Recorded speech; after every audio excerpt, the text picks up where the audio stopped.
Bentornati sul nostro canale. Oggi siamo in potatura invernale delle nostre viti e vi facciamo vedere qualche taglio particolare e anche contestualizziamo appunto dove ci troviamo e perché facciamo alcune scelte anziché altre. Adesso noi ormai avete visto, noi per la nostra potatura usiamo le forbici elettriche della Infaco, abbiamo già fatto alcuni video e anche il video della manutenzione di queste forbici e avete visto un po' alcuni tagli che abbiamo fatto nel video dove raccontiamo il nostro sistema di potatura che abbiamo adottato appunto da qualche anno, che è il sistema di ramificazione, quindi di dare continuità al circuito linfatico in modo tale da non andare a invecchiare troppo la vite e comprometterne poi la salute.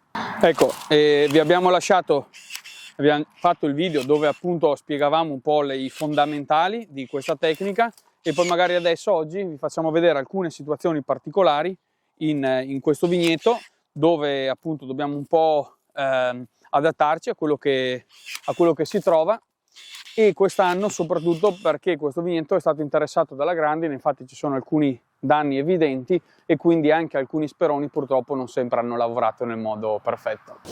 Ecco, questa è una vite di Garganega che appunto dobbiamo andare a potare su questa fila.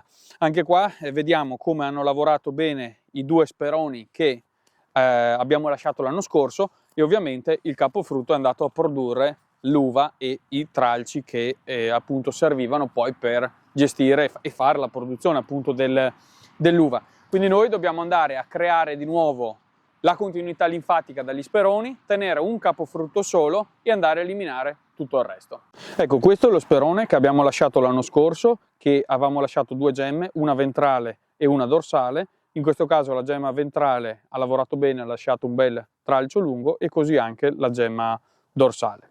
Ecco, anche in questo caso questo sperone ci ha dato continuità linfatica, quindi un'uscita bella laterale evidente, e anche qui le due gemme che abbiamo lasciato hanno creato questi due bei tralci che purtroppo sono stati tempestati e colpiti ovviamente dalla grandine in più punti, ma questo è quello che ci troviamo e quindi con questo noi dovremo andare a lavorare e a creare continuità linfatica anche quest'anno. Quindi ecco, da questa parte proseguiremo con la potatura di questo sperone, quindi lasciamo sempre una gemma ventrale e una gemma dorsale per la continuità linfatica e teniamo buono questo come capofrutto, e poi andremo a fare le valutazioni per quanto riguarda i capofrutti.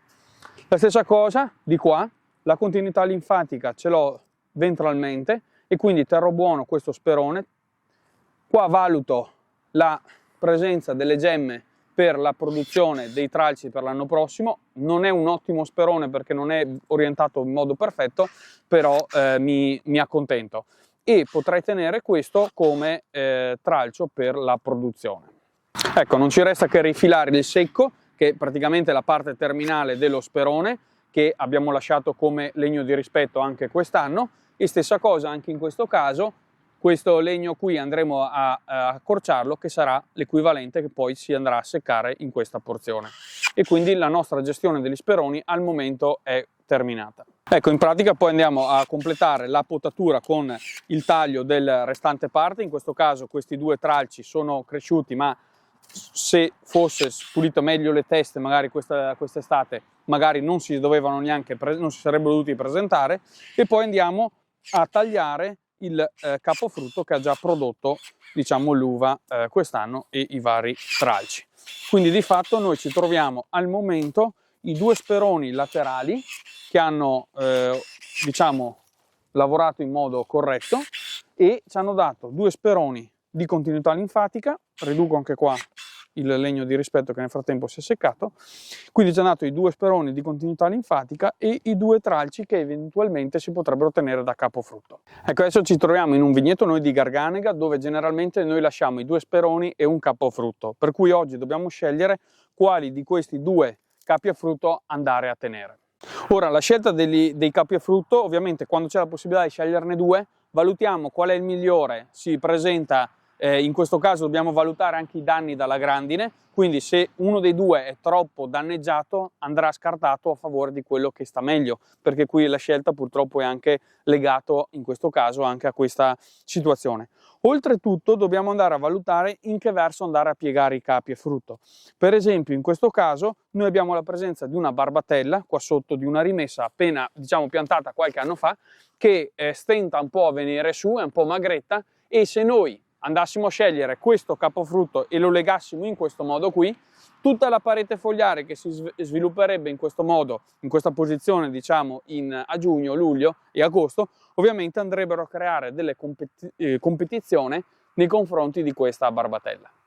Per cui alla luce di questi ragionamenti preferiamo andare a rinunciare a questo tralcio, a questo capofrutto. Ovviamente il taglio lo facciamo tenendo il legno di rispetto e andiamo a tenere buono questo tralcio, che va ripulito e accorciato in modo tale che poi questo venga legato qua sul filo adatto alla posizione a questo tralcio. Ecco, dato che questa vite adesso l'abbiamo potata, magari ci concentriamo su questa rimessa.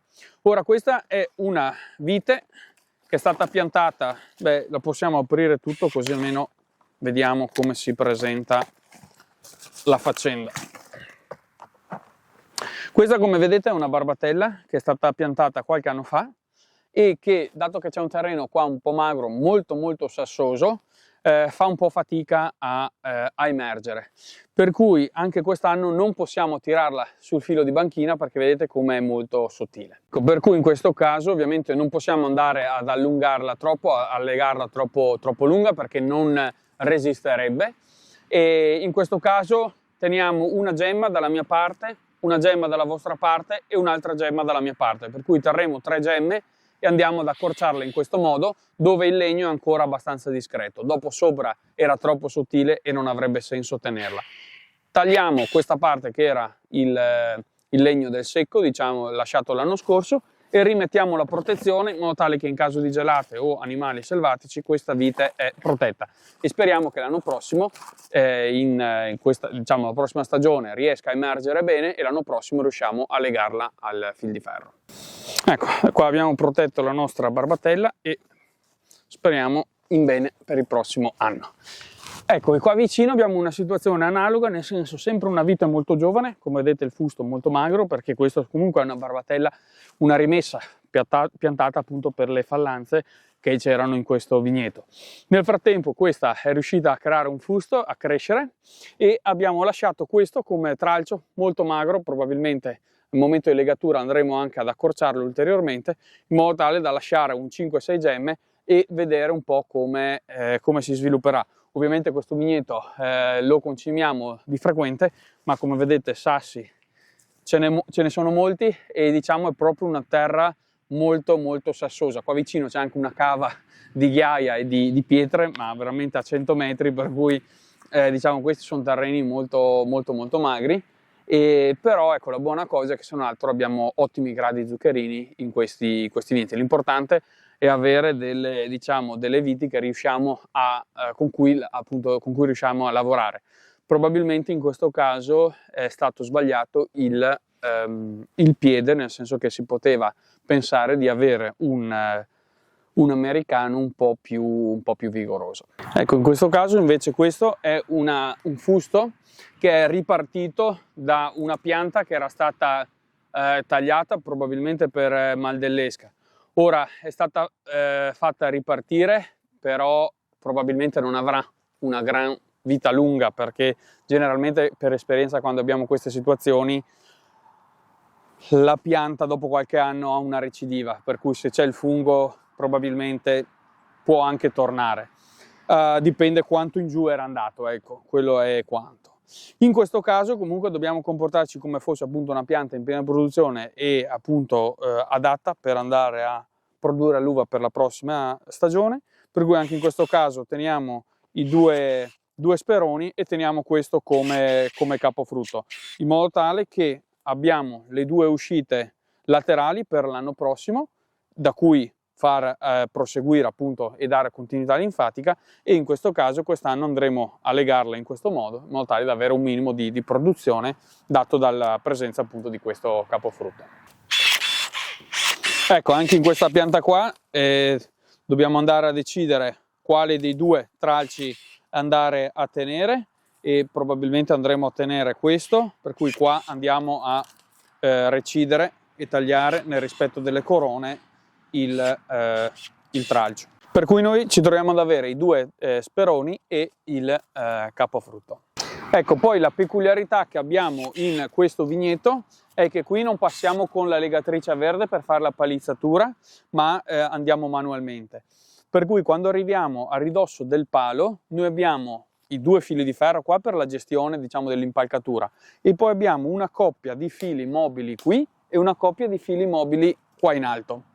E questi fili mobili ci servono per la gestione del verde della parete fogliare al momento, diciamo, del periodo che va da fine maggio a fine giugno indicativamente. In pratica queste coppie di fili ci servono per tenere dentro tutti i tralci che le viti producono durante la fase del germogliamento. Per fare questo cosa facciamo?